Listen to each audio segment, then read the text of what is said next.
TV Imaculada, o Evangelho em primeiro lugar.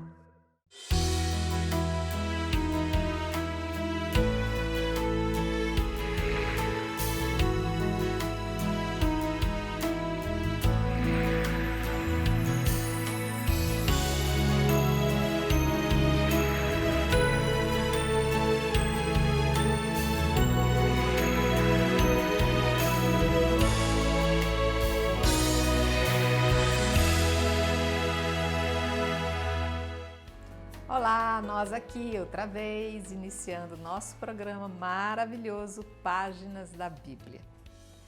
Quero aqui já contar e agradecer a presença de nossas mestras que estarão conosco, nos conduzindo nesse entendimento, no aprofundamento desse estudo de hoje, que é a professora Ieda, a quem agradeço a presença. Obrigada pelo convite. A professora Maíla, a quem sempre também estou grata. Eu fico feliz de estar aqui.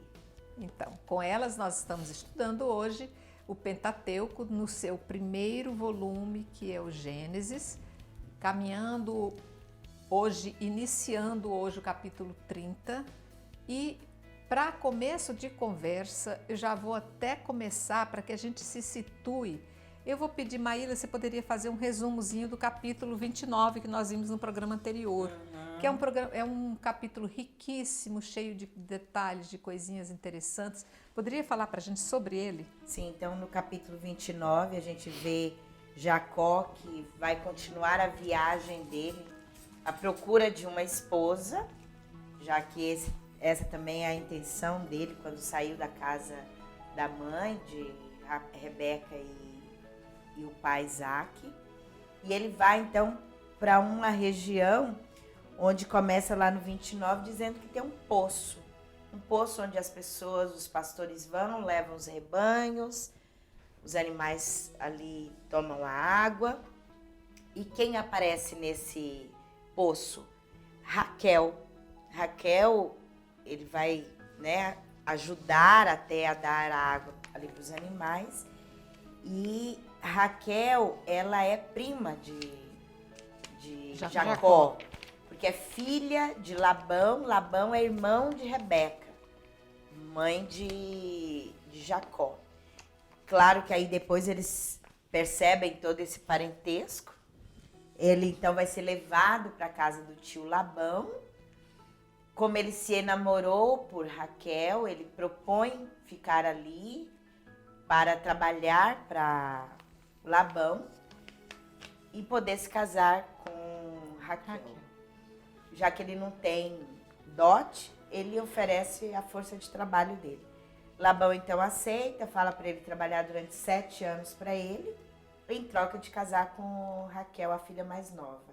No entanto, passados 7 anos, a filha mais velha, Lia, é que acaba se casando com Jacó. Labão usa aí o artifício de que a filha mais velha não podia ficar para trás, casando a filha mais nova antes. Ele então diz, tudo bem então, por Raquel trabalho mais 7 anos para você. Então passou ali aquele tempo, ele então se casa com as duas irmãs, Lia e Raquel. No finalzinho do capítulo 29, que a gente também leu no programa passado, Lia era a que se casou primeiramente com Jacó, não era a esposa amada, mas era aquela que podia dar filhos. Raquel era a esposa que ele amava, só que Raquel era estéril. E aí a gente vai perceber uma disputa entre as irmãs. Uma era amada, mas era estéril, a outra era desprezada, mas era a que podia dar filhos.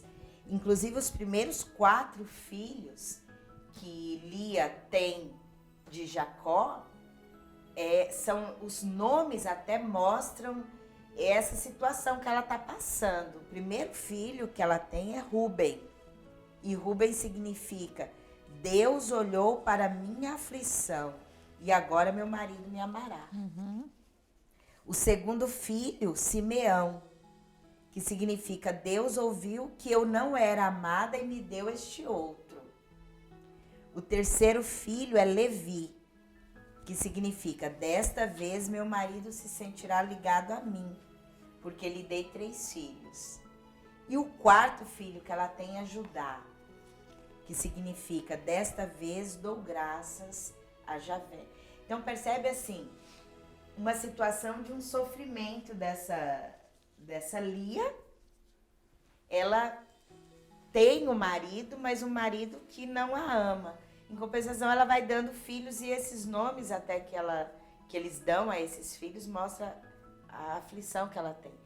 Vamos só lembrar, antes de você entrar no 30, que é desses filhos aqui, que começam a ser formados, esses 4 primeiros, que a gente vai ter toda a linhagem das 12 tribos, dos 12 filhos. E, lembrando desses 2 filhos que ela tem aqui, Levi vai dar origem aos levitas, os responsáveis por toda a parte religiosa do povo. E depois o próprio Jesus, que vai ser da linhagem de Judá, desse 4º filho, onde Deus foi agraciado aí, rendido graças, né, a Deus através de Lia. Então, é uma história aí, parece um verdadeiro conto, né? Mas que tem os seus propósitos, é o que a gente vai ver no capítulo 30. Então, vocês abrindo a Bíblia de vocês, quem pode estar com a Bíblia, pode acompanhar agora a leitura que eu vou fazer do capítulo 30, o versículo do 1º até o 24, que vai dizer: Raquel, vendo que não dava filhos a Jacó, tornou-se invejosa de sua irmã e disse a Jacó: faze-me ter filhos também, ou eu morro. Jacó se irou contra Raquel e disse: acaso estou eu no lugar de Deus, que te recusou a maternidade? Ela retomou: eis minha serva Bala, aproxima-te dela e que ela te dê a luz sobre meus joelhos, porque por ela também eu terei filhos. Ela lhe deu, pois, uma mulher, sua serva Bala, e Jacó uniu-se a ela. Bala concebeu e deu à luz um filho para Jacó. Raquel disse: Deus me fez justiça. Ele me ouviu e me deu um filho. Por isso ela o chamou Dan. Bala, a serva de Raquel, concebeu ainda e gerou para Jacó o 2º filho. Raquel disse: eu lutei contra minha irmã, as lutas de Deus, e prevaleci. E ela o chamou Neftali. Lia, vendo que tinha deixado de ter filhos, tomou sua serva Zelfa e a deu por mulher a Jacó. Zelfa, a serva de Lia, gerou um filho para Jacó. Lia disse: que sorte! E ela o chamou Gade. Zelfa, a serva de Lia, gerou o 2º filho para Jacó. Lia disse: que felicidade! Pois as mulheres me felicitarão. E o chamou Azer. Tendo chegado o tempo da ceifa do trigo, Rúben encontrou nos campos mandrágoras, que trouxe para sua mãe Lia. Raquel disse a Lia: dá-me, por favor, as mandrágoras de teu filho.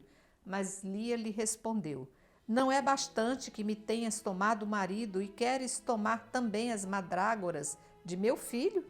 Raquel retomou: pois bem, que ele durma contigo esta noite em troca das mandrágoras de teu filho. Quando Jacó voltou dos campos de tarde, Lia foi ao seu encontro e lhe disse: é preciso que durmas comigo, pois paguei por ti com as mandrágoras de meu filho. E ele dormiu com ela naquela noite. Deus ouviu Lia. Ela concebeu e gerou o 5º filho para Jacó. Lia disse: Deus me deu meu salário, por ter dado minha serva a meu marido. E ela o chamou Isacar. Lia concebeu ainda e gerou o 6º filho para Jacó. Disse Lia: Deus me fez um belo presente.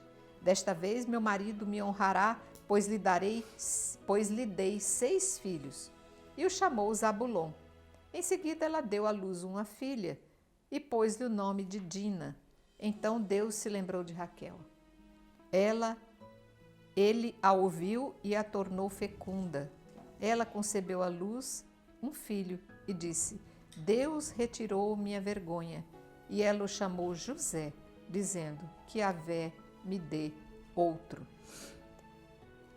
Eu fico impressionada como que a questão da fortuna de um homem se resumia, inclusive, às escravas nesse sentido. Não posso ter filho, mas minha escrava vai ter o filho por mim.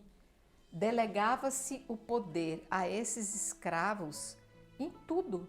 A herança do nome, as terras, os cuidados, e isso a intriga crescia entre a mulherada e os homens só gerando filhos. Mas a filha da serva era a filha da dona, né? Da senhora. Exatamente, aquilo que ela gerava era da Não dona, era da não escrava, era dela. não era da serva, mas era da senhora que cedeu, aí no caso Jacó, para que se deitasse com a serva e concebesse o filho que seria aí de Raquel. Então existe a rivalidade entre as duas irmãs. Com certeza. Uma é fértil, né?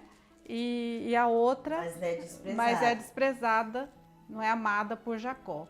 A outra é estéril, amada, mas é estéril. Então existe uma dificuldade familiar aí, né? E existia também no Oriente Próximo essa maternidade de aluguel.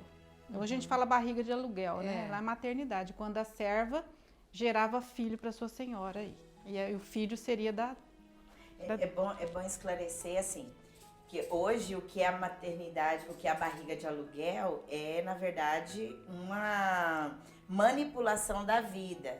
Emprestar o corpo de uma, mas isso, todos o material genético eram dos pais. De uma mulher, de um marido e uma mulher, um casal, colocado na barriga de outra.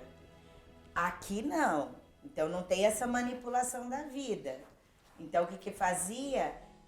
Só o sêmen era do homem. Mas o marido, a mulher dava o marido para a serva. Para que aquele filho que nascesse fosse da dona. Da senhora. Isso. Né? Então não tem essa manipulação da vida como tem hoje.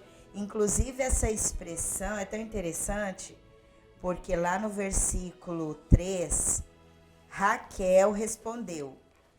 Ela era estéril. Raquel respondeu: aqui está a minha serva Bala. Una-se a ela, quer dizer, Jacó una-se a ela para que ela dê a luz sobre meus joelhos. É interessante porque como eles faziam isso?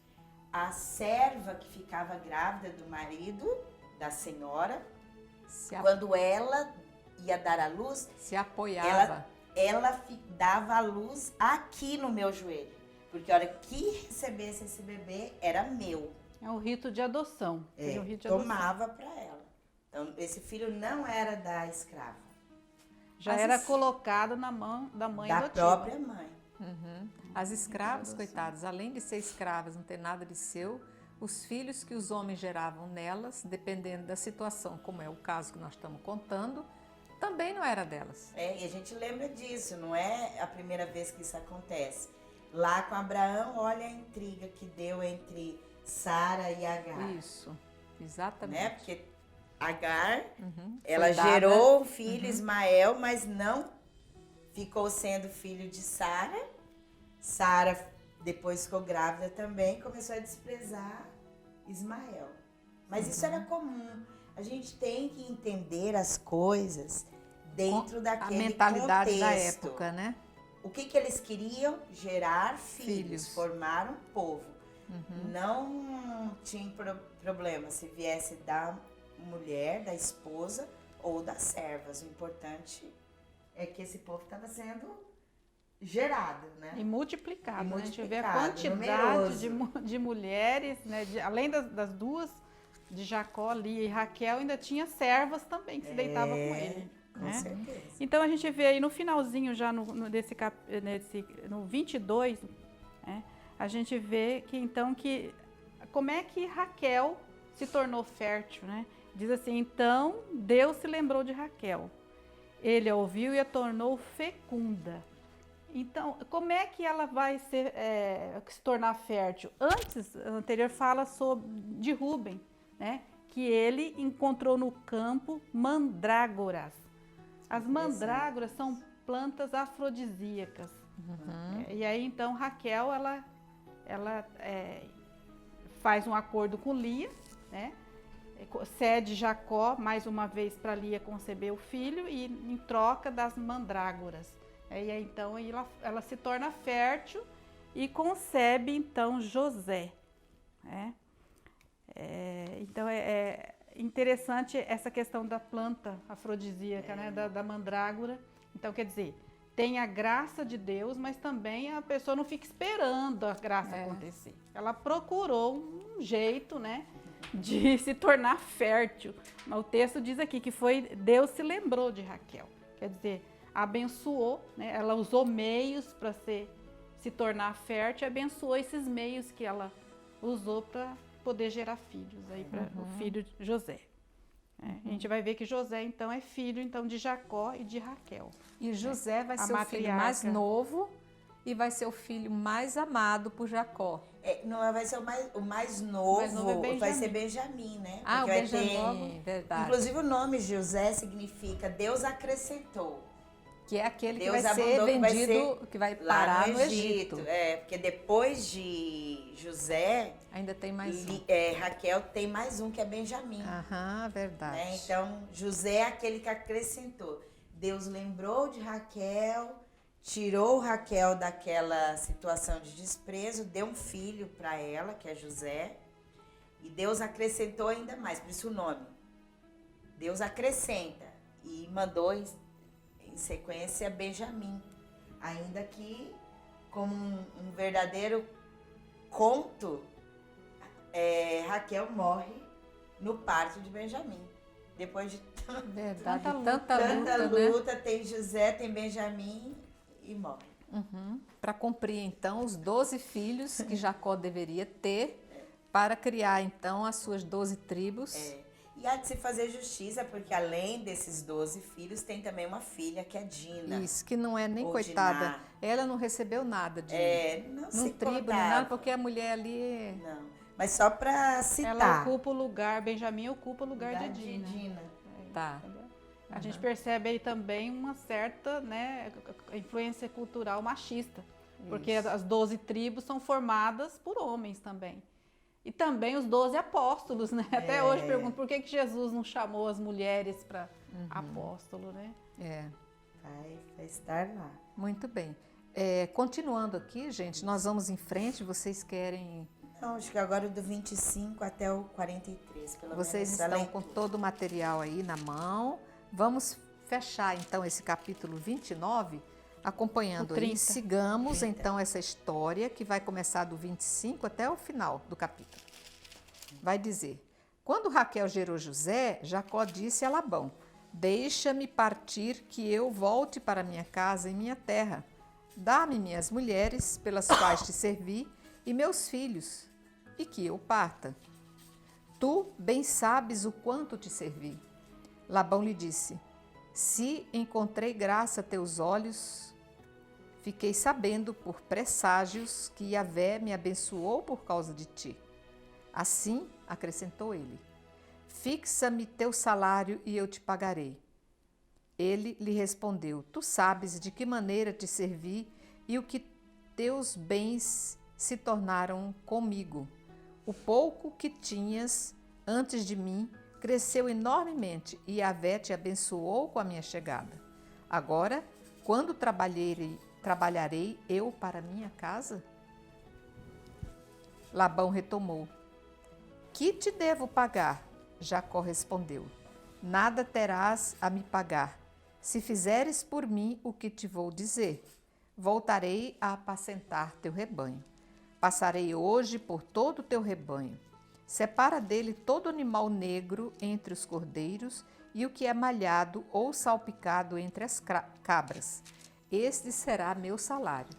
E minha honestidade testemunhará por mim no futuro. Quando vieres verificar meu salário, tudo o que não for salpicado ou malhado entre as cabras, ou negro entre os cordeiros, será em minha casa um roubo. Labão disse: está bem, seja como dissestes. Naquele dia ele separou os bodes listrados, e malhados, todas as cabras salpicadas e malhadas, tudo que tivesse brancura e tudo o que fosse negro entre os cordeiros. Ele os confiou a seus filhos e pôs a distância de 3 dias de caminho entre ele e Jacó apacentava o resto do rebanho de Labão. Jacó tomou varas verdes de álamo, de amendoeira e de plátano, descascou-as em tiras brancas, deixando aparecer a brancura das varas. Colocou as varas que descartara diante dos animais nos tanques e bebedouros, onde os animais vinham beber. E os animais se acasalavam quando viam beber. Eles se acasalavam, portanto, diante das varas e pariam crias listradas, salpicadas e malhadas. Quanto aos cordeiros, Jacó os separou e virou o rebanho para o lado dos listrados e de tudo que era negro no rebanho de Labão. Assim, ele manteve separados os seus rebanhos e não os pôs junto com o rebanho de Labão. Além disso, cada vez que se acasalavam animais robustos, Jacó colocava as varas diante dos olhos dos animais nos tanques para que se acasalassem diante das varas. Quando os animais eram fracos, ele não as colocava, e assim o que era fraco ficava para Labão e o que era robusto ficava para Jacó. O homem se enriqueceu enormemente e teve rebanhos em quantidade, servas e servos, camelos e jumentos. E aí continua a astúcia de Jacó. Jacó era um homem muito astuto. A começar também pela esperteza de Labão. De Labão. No fundo, ele teve que devolver. A esperteza com a esperteza se paga, né? Agora, então, é Jacó que vai superar, né, a astúcia e esperteza, o seu tio Labão aqui, e vai ficar rico, né? E aí, então, ele vai... Primeira questão aí desse texto. Tá aí o tio e o sobrinho. Ele quer voltar para Canaã. Isso. Né? E Labão tá tendo vantagem, esse né? grande homem. Tá tendo vantagem. Tá tendo a força de trabalho Os dele. bens estão sendo multiplicados. Né? Ele fala até aqui que Iavé reconhece, né? Labão lhe diz no 27, se encontrei graça a teus olhos, fiquei sabendo por presságios que Iavé me abençoou por causa de ti.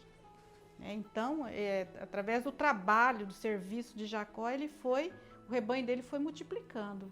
E agora, então, é a vez de Jacó, né? Falou, bom, então ele não vai, né? Ele oferece um salário aqui para Jacó, e Jacó não quer um salário, mas ele quer participar aí dos benefícios, né, do rebanho. Ele não quer o salário, então ele combina, né, de que os malhados, os listrados serão dele.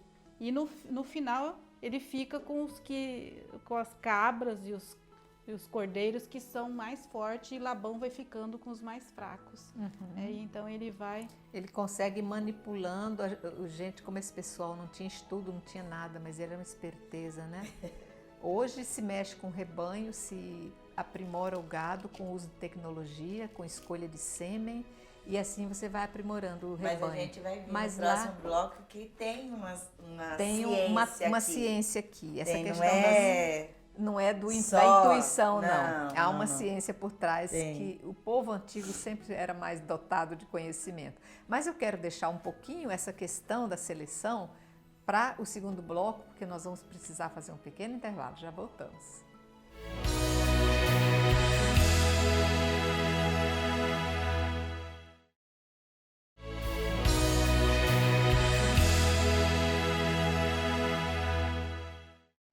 Ok, voltando. Meninas ou meninos, povo de Deus, eu fiquei um pouco confusa com essa questão desse gado aí. Estamos falando aqui de gados ovinos e caprinos, mas eu fiquei confusa com a questão desse bastão de cortar as varetas e deixar. Eu vou pedir um socorro para essas meninas aqui. Maíla, você poderia me dizer o que esse povo fez aqui para fazer Jacó estar agora enriquecendo o seu gado para passar a perna em Labão? Porque Labão já passou muito a perna em Jacó. Chegou a hora de Jacó revidar. E vai ser em cima do gado, porque ele precisa ter animais para poder voltar para a terra, né? Ele quer ir embora e ele quer ir embora porque ele viu que ele já deu uma riqueza para o tio Labão e agora ele quer fazer a sua riqueza, prosperar. Uhum. Aí Labão sugere a ele um salário. Ele diz, não, um salário não. Para eu ficar, eu fico com uma participação no rebanho. Uhum. Labão aceita, só que Labão é esperto, ele é usurpador. Ele diz para ele, olha, faz o seguinte, do meu rebanho, o que for malhado, pintadinho, fica para você. E o restante branco e preto é meu. Quando ele faz essa proposta, ele já faz ela intencional. Porque ali naquela região, a maioria dos animais são brancos ou pretos. Então é como se ele dissesse assim, vou deixar ele fazer isso porque ele não vai ganhar nada mesmo. Uhum. E o meu rebanho vai continuar prosperando.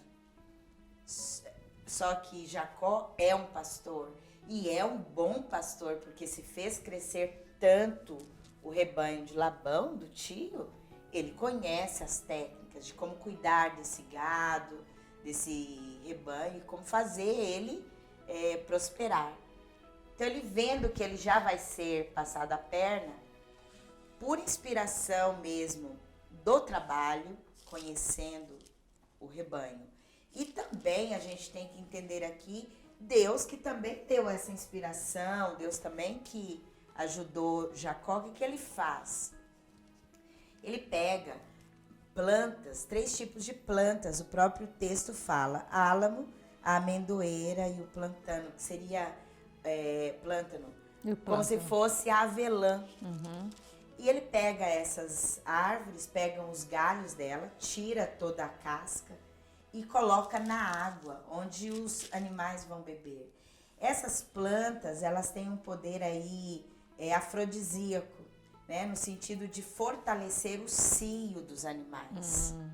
E Jacó faz com que os animais mais fortes, que quando eles fossem beber água, eles bebessem aquela água. Então, ele sabendo do tempo do cio e motivando isso ainda mais, no sentido de dar aí como se fosse um remédio. Era um comprimidinho azul que eles estavam tomando. Vamos imaginar isso. O que ele faz? Faz essa estratégia e aí ele vai percebendo que os animais vão se reproduzindo e mesmo tendo só brancos e pretos, começam a ter animais malhados, pintadinhos, mesclados, de uma maneira acelerada. E através do acordo, o acordo dizia que todos esses animais então seriam dele. Então, Jacó não fica no prejuízo. Uhum. Ele consegue tirar e ganhar muitos animais desse rebanho sem passar a perna no tio, no sentido dos animais mesmo. Ele age com estratégia, esperteza e inspiração de Deus. Tá. Labão quer passar a perna no sobrinho. Uhum. Então a gente percebe aí mais uma vez essa luta, né? Essas estratégias que eles vão tendo aí. Então acho que ficou claro, né? Ficou. Agora entendemos como é que se deu todo esse crescimento do gado de Jacó. E vamos seguir, porque agora o que acontece? Jacó havia pedido para o tio Labão para ele ir embora, voltar para a terra, com aquilo que ele produziu, ou seja, as mulheres, os filhos, o gado. E agora com um grande rebanho, um grande dele rebanho mesmo. Então eu vou pedir a vocês que acompanhem aí o capítulo 31, nós vamos ler do primeiro versículo até o 21, que vai tratar justamente dessa fuga de Jacó. Jacó soube que os filhos de Labão diziam: Jacó tomou tudo que era de nosso pai, e foi às custas de nosso pai que ele construiu toda a sua riqueza. Jacó percebeu que Labão não o tratava mais como antes. Yahvé disse a Jacó: volta à terra de teus pais, em tua pátria, e eu estarei contigo. Jacó chamou Raquel e Lia nos campos onde estavam seus rebanhos e lhes disse: vejo que o rosto de vosso pai não me trata como antes, mas o Deus de meu pai está comigo. Vós sabeis que eu servi o vosso pai com todas as minhas forças, Vosso pai me enganou e mudou 10 vezes o meu salário. Mas Deus não lhe permitiu que me fizesse mal. Cada vez que ele dizia: o que for salpicado será teu salário, todos os animais pariam crias salpicadas, cada vez que me dizia: o que for listrado será o teu salário. Todos os animais pariam crias listradas. E Deus tomou seu rebanho e deu a mim. Aconteceu que, chegando o tempo em que os animais entram no cio, ergui os olhos e vi em sonhos que os bodes que cobriam as cabras, as fêmeas, eram listrados, malhados ou mosqueados. O anjo de Deus me disse em sonhos: Jacó. E eu respondi: sim. Ele disse: ergue os olhos e vê. Todos os bodes que cobrem as fêmeas são listrados, malhados ou mosqueados. Pois eu vi tudo o que te fez Labão. Eu sou o Deus que te apareceu em Betel, onde ungistes uma estela e me fizestes um voto. Agora, levanta-te, sai desta terra e retorna à tua pátria. Raquel e Lia responderam-lhe: temos nós ainda uma parte e uma herança na casa de nosso pai? Não nos considera ele como estrangeiras, pois nos vendeu e em seguida consumiu nosso dinheiro? Sim, toda a riqueza que Deus retirou de nosso pai é nossa e de nossos filhos. Faze, pois, agora tudo o que Deus te disse. Então Jacó se levantou, fez montar seus filhos e suas mulheres sobre os camelos e conduziu diante de si todo o seu rebanho, com todos os bens que adquirira, o rebanho que lhe pertencia e que ele adquirira em Padã-Arã, para ir a Isaque, seu pai, na terra de Canaã. Labão fora tosquear seu rebanho e Raquel roubou os ídolos domésticos que pertenciam a seu pai. Jacó dissimulou com Labão, o arameu, não lhe deixando suspeitar que fugia. Ele fugiu com tudo o que tinha. Partiu, atravessou o rio e dirigiu-se para o monte Galaade. Palavra do Senhor. É muita intriga. Como é que eu entendo aqui, Ieda? É toda hora que eu penso que este homem aprendeu, agora ele vai ser bonzinho, vem mais um tombo, vem mais uma astúcia. Eles vão ficando cada vez melhores nisso, né?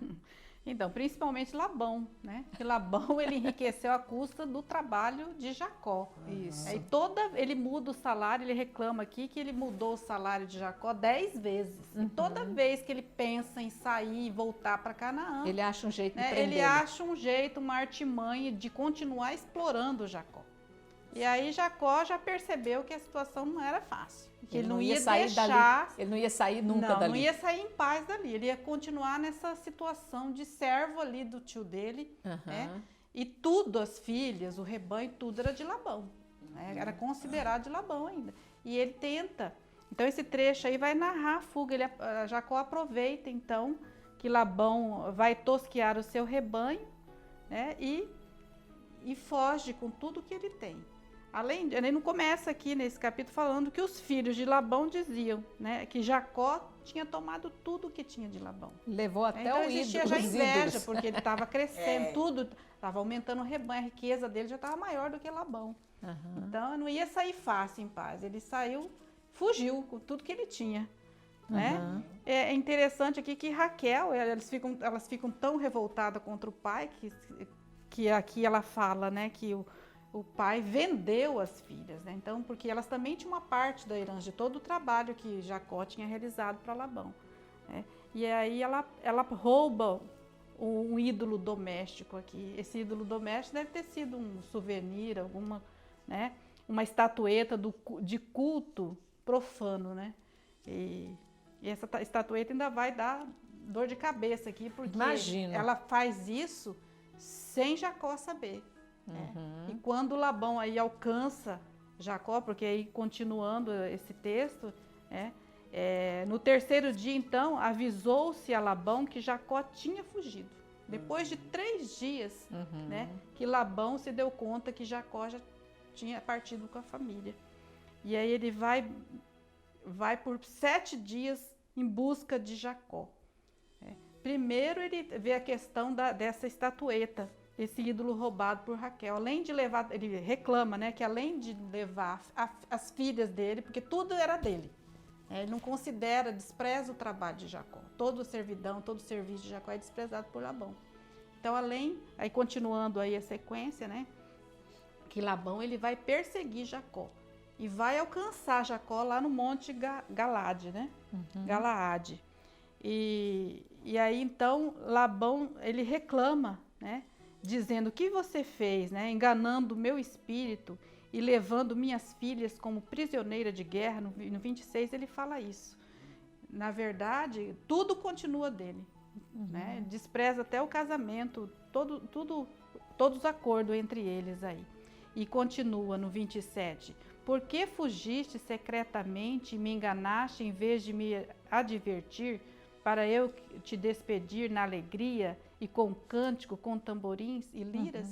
Então, isso aqui é lógico que ele não ia fazer isso, não ia deixar Jacó. Mas ele está reclamando aqui. Por que você não saiu em paz? Por que você não saiu, né, da minha casa?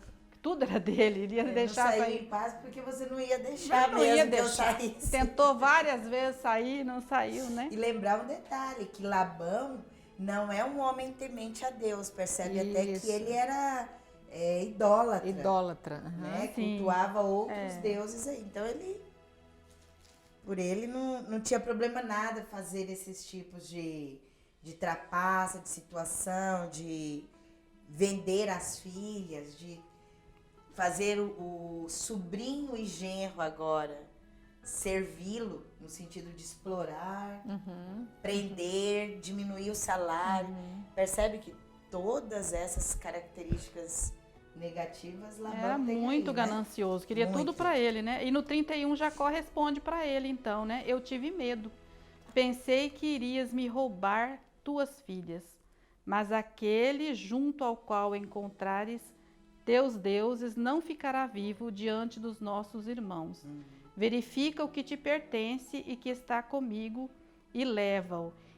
Então aqui Jacó ele não sabe que Raquel roubou o ídolo doméstico. E aí Jacó fala para Labão: olha, você pode procurar o que é teu, leva o que é teu daqui, né?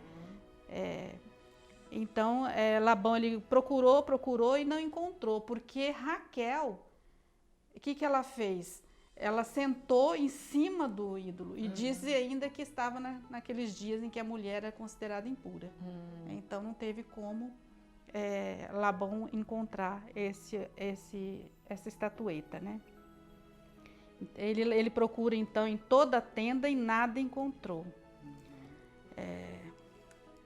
E Jacó então ficou muito enfurecido, né, e discutiu com Labão, né? Porque Jacó ele não tinha consciência disso. E ele pergunta assim para Labão, no 36, qual é meu crime? Qual é minha falta para que me persigas? E ele continua, procuraste em todos os meus utensílios, encontraste acaso algum utensílio da tua casa? Põe-no aqui diante dos meus irmãos e dos teus irmãos, e que eles julguem entre nós. No 38, eis que há 20 anos estou contigo, tuas ovelhas e tuas cabras não abortaram, e eu não comi os cordeiros do teu rebanho. Quer dizer, Jacó foi íntegro com Labão, né? Não roubou nada dele. Pelo contrário, o Labão, que era ganancioso demais e estava roubando o suor do trabalho de Jacó, né? E aí ele continua no 39, não te apresentei os animais despedaçados pelas feras, ainda tem isso, mas eu mesmo compensava sua perda. De mim reclamavas o que fora roubado de dia e o que fora roubado de noite. Então, durante o dia devorava-me o calor, durante a noite o frio, e o sono fugia dos meus olhos. Eis que já estou há 20 anos em tua casa. Eu te servi 14 anos por tuas 2 filhas, e 6 anos por teu rebanho, e 10 vezes tu mudaste o meu salário. E aí então ele continua, né? Se o Deus de meu pai, o Deus de Abraão, o parente de Isaque, não estivesse comigo, tu me terias despedido de mãos vazias, né? Mas Deus viu a minha canseira e o trabalho dos meus braços, e na noite passada fez-me justiça. Então, quem retirou ele mesmo dessa situação de escravidão foi Deus que estava com ele, né? Uhum. Ele consegue, porque está uma situação muito difícil aqui. E aí, então, a partir, aí no final já do capítulo 31, eles vão entrar num acordo, porque também Labão, Yahvé vai aparecer para Labão. E Labão vai mudar de atitude com relação a Jacó. Tá, então eu vou aproveitar, vocês que estão acompanhando, vamos fazer a leitura do versículo 43 até o 54, que aí a gente já entra nessa questão do tratado que vai acontecer entre Jacó e Labão. Uhum. Assim respondeu Labão a Jacó: minhas são as filhas, minhas estas crianças, meu é o rebanho, tudo o que vês é meu. Mas que posso fazer hoje por minhas filhas e pelas crianças que elas deram ao mundo? Vamos, concluamos um tratado, eu e tu, e que isso sirva de testemunho entre mim e ti. Então Jacó tomou uma pedra e a erigiu como estela. E Jacó disse a seus irmãos: ajuntai pedras. Eles pegaram pedras e com elas fizeram um monte sobre o qual comeram. Labão o chamou de Segar-Saduta e Jacó o chamou Galede. Disse Labão: que este monte seja hoje testemunho entre mim e ti. Por isso o chamou Galede. E Masfa, pois disse: que Yahvé seja vigia entre mim e ti, quando nos separarmos um do outro. Se maltratares minhas filhas, ou se tomares outras mulheres além de minhas filhas, e ninguém estiver conosco, vê, Deus é testemunha entre mim e ti. E Labão disse a Jacó: eis este monte que reuni entre mim e ti, e eis a estela. Este monte é testemunha, a estela é testemunha, e que não devo ultrapassar este monte para o teu lado, e de que não deves ultrapassar este monte e essa estela para o meu lado com más intenções. Que o Deus de Abraão e o Deus de Nacor julguem entre nós. E Jacó jurou pelo parente de Isaque, seu pai. Jacó ofereceu um sacrifício sobre a montanha e convidou seus irmãos para a refeição. Eles comeram e passaram a noite sobre a montanha. A gente vê que esse pacto aqui parece que vai apaziguar, enfim, essas duas famílias, né, Maíra? Na verdade, são dois povos, né? São dois povos agora, né? Porque aqui, esse trato é até um trato internacional, porque Jacó representa Israel. Certo. Né? E Labão, o povo arameu. Então, para que não haja atrito entre eles, existe este acordo, né, de paz entre esses dois povos. Não, mas é exatamente isso. É uma como que eu vou falar?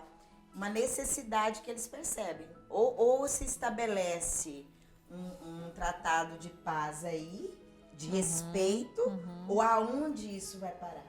Né? Então, eles fazem aí esse pacto, né? Olha, nem a gente vai invadir seu território, suas coisas, tomar, nem vocês vêm aqui no nosso. Além de ser um tratado de famílias, né? Porque a família que Jacó formou é advinda ali também desses arameus, né? As duas filhas ali de Labão, né? São parentes, mas também aí a gente vê que eles acabam fazendo um tratado judicial, porque aí quando os interesses falam mais alto, né? A gente percebe quando a riqueza aí, para não haver conflito, a gente percebe que é a necessidade de estabelecer os limites. Então não existe mais, como ele falou lá no 29:14, quando ele soube do interesse de Jacó por Rabeca, dizendo, né? Sim, tu és de meus ossos e de minha carne. Então, na hora que o interesse fala mais alto, enquanto ele estava se enriquecendo, estava bom para ele. Era parente, né? Era carne Era ossos dos meus ossos e carne da minha carne. A hora que o interesse... Ele viu que ele estava perdendo. Quando ele estava perdendo, quer dizer, agora é só um tratado judicial aqui pra gente... Mas perceba que Deus, ele põe Jacó nessa situação toda, porque Deus quer ensinar a Jacó uma lição. Ele vai aprender essa lição com a própria vida dele. Então, ele se torna um estrangeiro, porque lá em Harã, ele é estrangeiro. Certo. Né? Ele vai ser enganado no casamento. Pensa, ele que tomou a primogenitura do irmão, agora foi enganado pela primogenitura de Lia e Raquel. Da cunhada. Da cunhada. Então, ele aprende isso. Ele vai ter que aprender a ser honesto, porque quando ele vai trabalhar com o rebanho de Labão, ele aprendeu a ser honesto. Ele fala isso até agora aqui no final. Em nenhum momento ele tinha mostrado isso.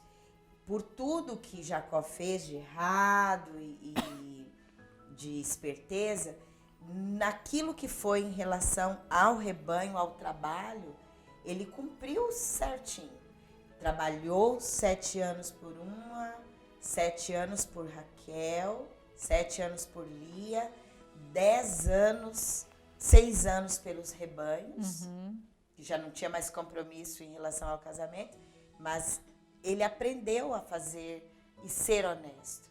E ele fala, eu nunca tirei um animal teu para mim. Se no meu cuidado com o rebanho algum animal era morto, né, surpreendido aí por uma fera, para não ter problema, eu tirava do meu e punha lá. Fora todo o sofrimento, frios, sono, calor. Então, ele foi honesto nessa questão. Ele aprendeu, vamos dizer assim, a ser honesto. E Deus abençoou. Então, agora, Deus coloca aí na vida de Jacó realmente a lição. Não basta você ter feito algo errado lá na tua casa com teu irmão, pediu perdão e está tudo resolvido. Não, agora você vai aprender também na carne a ser do jeito que Deus gostaria que nós fôssemos. Não precisa a gente passar por isso. As lições na Bíblia, na palavra de Deus, são para que a gente, olhando o que aconteceu, a gente aprenda. E uma coisa que é importante a gente colocar aqui também no final de todas essas histórias, você a cada texto se surpreendia, né? Ah, meu Deus, o que vai vir agora daqui para frente? Aprendemos uma coisa, a palavra de Deus, ela não esconde nada. Seria muito bonito, talvez até se um de nós contássemos a história da nossa família, nós não falaríamos nada de feio que tem nela. Exaltaríamos as qualidades, os melhores tios, os melhores feitos dos primos nossos mesmos. Mas a palavra de Deus, ela vem e mostra tudo. Tanto o que é bom, como também os defeitos. Para ensinar para nós que nós somos isso. Seres humanos com qualidades e defeitos. Então, e nenhum personagem bíblico, com algumas exceções, nós vamos ver sempre esses pontos de fraqueza e de qualidade que eles têm, para mostrar o quanto Deus faz por nós. E a restauração que é importante, né? E a gente vê, como você bem coloca, continuamos repetindo as histórias do Antigo Testamento. Porque não aprendemos as lições. Não aprendemos. A gente vê, não temos hoje ao nosso redor, no dia a dia, cabritas e cabras e malhados e isso e aquilo, mas nós continuamos negociando com outros bens da mesma forma. Quantas vezes passando a perna, às vezes na hora da partilha de um apartamento, de um bem que um pai deixou, de uma panela, de um móvel, e a gente acaba não percebendo que nós estamos cometendo os mesmos erros, né? Nos salários, que são reduzidos, né? Mudados, não pagos justamente. Que tudo isso, então, vem aqui hoje para nós nos trazer essa percepção de que a honestidade, mesmo que aprendida com sofrimento, é um grande bem que a gente adquire, né? Fica para nós isso tudo, que possamos então continuar aprendendo, estudando, entendendo exatamente isso que essa história de hoje nos colocou. Fiquem com Deus, agradeço imensamente a presença de nossas mestras aqui, Ieda e Maíla, agradeço a sua presença e aquilo que você puder ter aprendido hoje com esse estudo de hoje. Fiquem com Deus, salve Maria Imaculada. Salve Maria Imaculada.